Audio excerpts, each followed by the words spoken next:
Listen, whatever you do, think twice before moving to New Zealand. You still have time to back out because there are just a few things you probably have not considered, and I suggest taking them very seriously.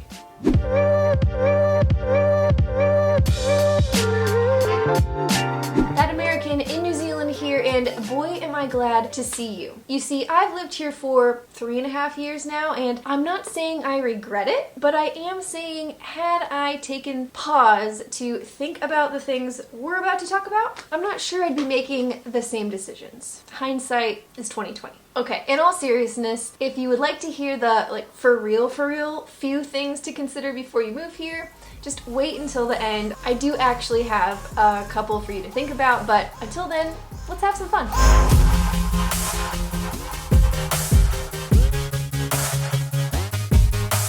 First is clearly the most obvious to those of us who have eyeballs. It's disturbing. It's upsetting. It has created physical discomfort inside of my body. For those of you not here right now, I'll let you in on the epidemic that's taken over. It's male haircuts. Now, if you are pregnant, elderly, just feeling a bit queasy today, I don't recommend that you continue to watch. I, for one, have seen this out in plain daylight on the street. Was completely taken aback. I had to adjust my eyes, crane my neck because I felt like I was in danger. You get it. Yes, I think the medical term is called whiplash. Apparently, New Zealand is quite small, as everyone is aware, so that perhaps made it easy to stuff the whole country into a time machine because clearly we're all suffering and living in the 1980s over here. But it's more than just that, because these aren't just haircuts. No. In addition to what I'd call a rough mullet, they've introduced some kind of a weed whacker as well, just to make sure it looked 30% more terrible. What are we doing here in New Zealand? Listen, if you can't deal with this, don't bother moving here because it's honestly a bit too much to handle. I am so glad that's over, folks, but it doesn't get much better. Because here in New Zealand, apparently, it has been rumored to be true that people love spending time with their families. I know. To my fellow Americans, foreign concept. Family time? What does that even mean? What does that entail? I don't know either, but what I do know is that here, are you sitting down? There are 63 public holidays. That means you get the day off, rain or shine, to do what, you ask? You guessed it, spend time with that sweet, sweet family of yours. Quality time with your kin all day, all night. This is an atrocity to us Americans. And what makes it worse? You know, I'm used to getting the 4th of July off, and if it happens to be on a Saturday or a Sunday, too bad, that's your day. It's too bad. Sure, here? No. It's more like Easter Friday, Easter Monday, Easter Tuesday, Wednesday, and by the time the week is over, I've tied up my husband in the backyard on the clothesline so I can have some peace and quiet. And maybe, God forbid, he folds some of that laundry. What I'm saying is absence makes the heart grow fonder. There's too many holidays here, too much holiday time.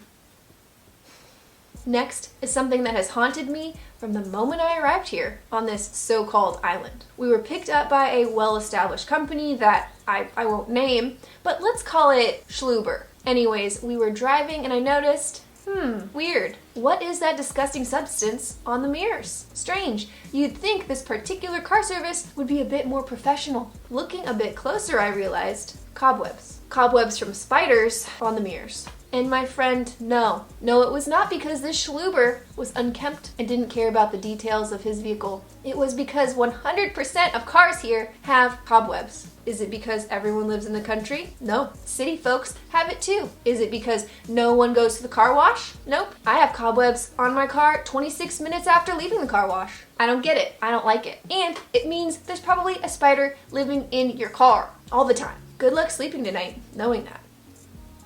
I've been up all night. Alright, now this next one is both wild and upsetting on many levels. Let me start by asking you if you know what a census is. Now, let me correct you and tell you that no, whatever you said is wrong. The census is a demonic tool used by the New Zealand government to waste the precious resource they have here called paper. and time. So much time. Morgan, you sound like you have a story about this. Well, I sure do. One day, a few months ago, 2 government workers drove to my house and handed me a 25,000-page document full of questions about what I eat for breakfast, my preferred sexual activities, my shirt size, all of which I felt was mildly inappropriate. They wanted me to fill it out, and they left. They even made notes on a clipboard. I didn't like that. They then come back. I'm in Australia. My parents are given yet another 25,000 pages. Again, they come back chastising me, and even after the explanation, ask about that other couple that was here at my house. Yes, wasting what I can only guess, with the little I know about math, is about $800 in gasoline to get to my remote little farmhouse out here. My parents go back to America, where they live. Then a notice of impending doom. End scene. Alright, this next one is strictly for Americans because we love drama. We do. I'm going to group us all together because collectively, that is just an accurate statement. No one's going to fight me on that. We love walking into work on a Monday and hearing that Brenda in accounting lost her over the weekend, took her top off at the local bar at 2 a.m. and started spraying the patrons with Bud Light Lime. Then, someone called the cops, but she got wind of that and bolted before trouble arose. We eat that up like a deep, dark chocolate mousse, savoring it. Do we want to be involved? No, not really. Hearing about it? Yes, please. And that's why we love Bravo. I think you guys have Bravo here. They say all the stuff we've thought about saying, and additionally, in our personal lives, my God, if the gossip is about a semi-distant family member, I'm buckling up, I'm grabbing my popcorn, because yes, I'm about to feel way better about myself for just a few minutes. Here in New Zealand, Brenda is sweet. She's a logical lady that maybe had 2 whole glasses of Sauv Blanc sitting on her deck on a Saturday with a girlfriend because she knew she'd need a recovery Sunday before work on Monday. But you know who wants to hear about that adventure in her life on Monday? No one. No one's gonna make that into a reality TV show. Listen, Kiwis are the sweetest people, honest to goodness, polite, kind, hardworking, but a show is not what you're gonna find here. Bums me out. Now this is a warning for you who is thinking of moving to this place over here. And I'll illustrate it by this scenario. It's been a few years, you head back home, you've made arrangements to see a few friends and family members that you haven't seen in such a long time, haven't talked to them, can't wait to catch up. Great. And there you are, your first interaction. You open up your mouth and you see their face morph. And you see their face morph in confusion. They don't know what is going on. It contorts as though they're shifting between various theories, and they finally come out with it and say, boy, you really picked up that accent, huh? Uh-oh. Number 1, they think you sound like a Kiwi and that you're doing it on purpose for attention. Oh my God, that's so lame. Or 2, it's just actually true that you've went ahead and picked up the Kiwi accent and you didn't know what was happening and no one told you. Is this reversible? I don't know. I mean, I've been taking precautions for this exact thing. They actually make a pharmaceutical to prevent exactly that. Listen, it's just something you have to consider. This next one may sound like a good thing. It's this so-called beautiful nature that is everywhere here in New Zealand. Yes, okay, majesty galore over here. It's green for miles, mountains, rivers, oceans, beaches. You might want to go hiking, biking, diving, skiing, parasailing. Sure, but what if you don't? Maybe you have allergies. Maybe you're tired because life makes you tired. Nature exhausts you. It leers at you, making you remember you are a little bit lazy. And fresh air, maybe it gives you rashes. It's not so majestic for you. So listen, be warned. If you move here, that doesn't go away. In 3.5 years, every time I look out the window, day or night, big sky, so clear, you can see the Milky Way at night. Rolling hills, about 90 species of birds in any given hour, just soaring around. That beauty just won't die. And every day, that forces me to go outside and enjoy it, like a psychological honey trap. So, okay, there are just a few more serious considerations as requested by one of my subscribers, so I thought I'd briefly touch on those for you, but they are less fun.